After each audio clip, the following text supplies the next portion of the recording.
Today I'm dropping in to see Darren to show you guys a little bit more about what goes into shaping, getting a board finished and ready to be surfed. So there's a lot of hands that gets to go through, but there's a lot of trusted hands. A little bit small this one, I think. Darren, how you going? So this is the new Lightning that we're going to make for you. Is that machine cut tail? With Joel, he likes Grisby thin tail, flatten this out a little bit here, and you know, the most important part is making sure his rail's right.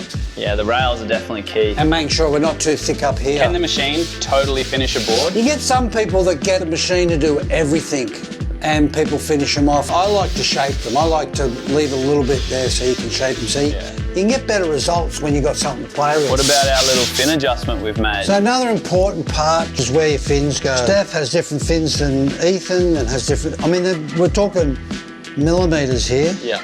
But by putting the fins up further, just makes the board draw more. Putting them close together makes them turn tighter and sharper.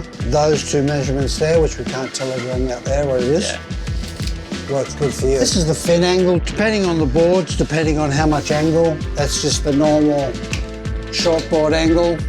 When you get into guns, you open them up a little bit more. When you get into twin fins, you pull them in a little bit more. So a lot of work goes into getting those angles right. A little bit outdated. 2024. Yeah, but you haven't changed since then.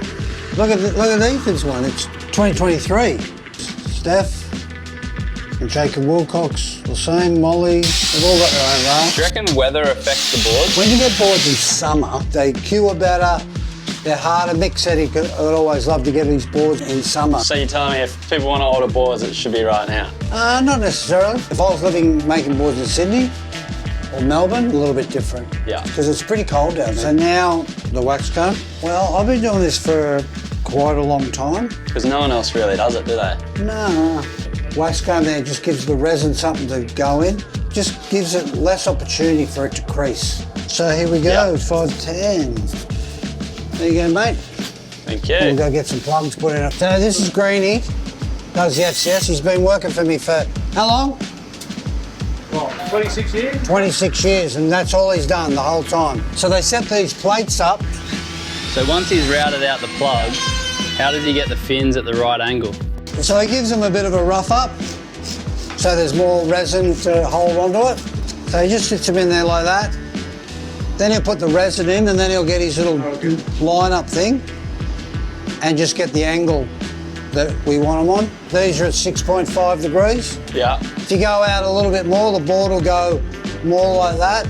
If you have them a little bit more straighter, more straighter lines. Then you take this back thing out and you put a quad in it, it's different again. So, and you played around a little bit with fins and fin sizes. So the fins are so important that you use the right fin. So we've got board shaped, fins are in, so now we're going to go and watch how it gets glassed. We've done the bottom already, it's all been sanded up, ready to go. We're still a single 4 ounce on the bottom like all your boards, but because you've been doing the airs and stuff, and your deck's got a little bit more dinted. So we've got this little 3/4 patch in here. Yeah. All right, this is 4 ounce. So when you do your airs and you land, it'll just make your boards last a little bit longer. We've got the little Inegra toe patches. When did you start doing them? Years ago when Mick used to just punch out his tails and we used to put little patches of the 4 ounce. Now these are just made out of a little bit of tissue paper.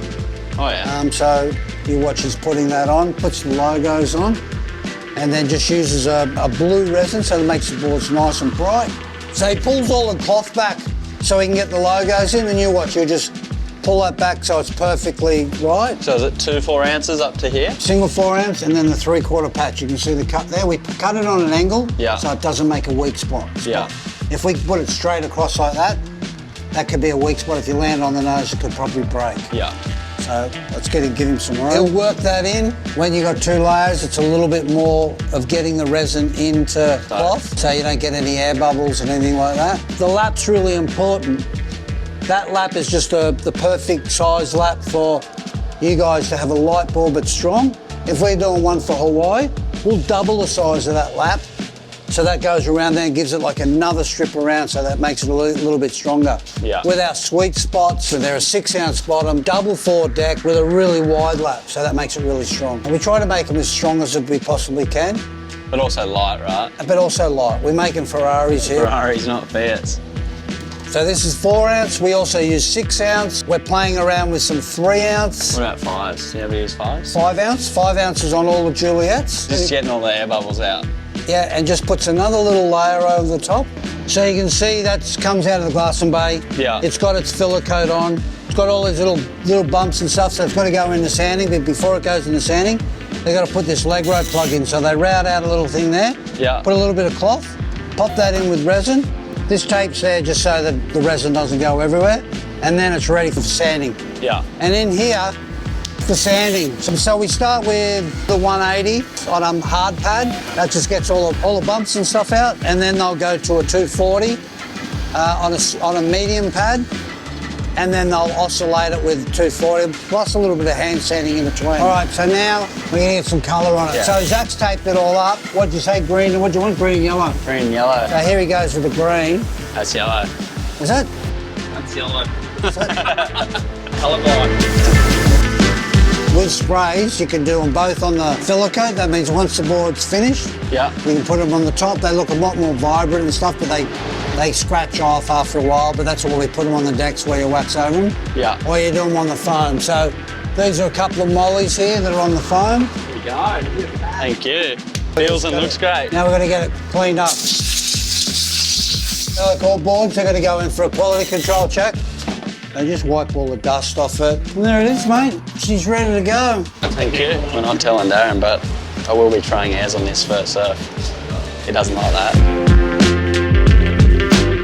Thanks, Darren. All right, let me know how it goes. Will do. Let's try not to crash this time.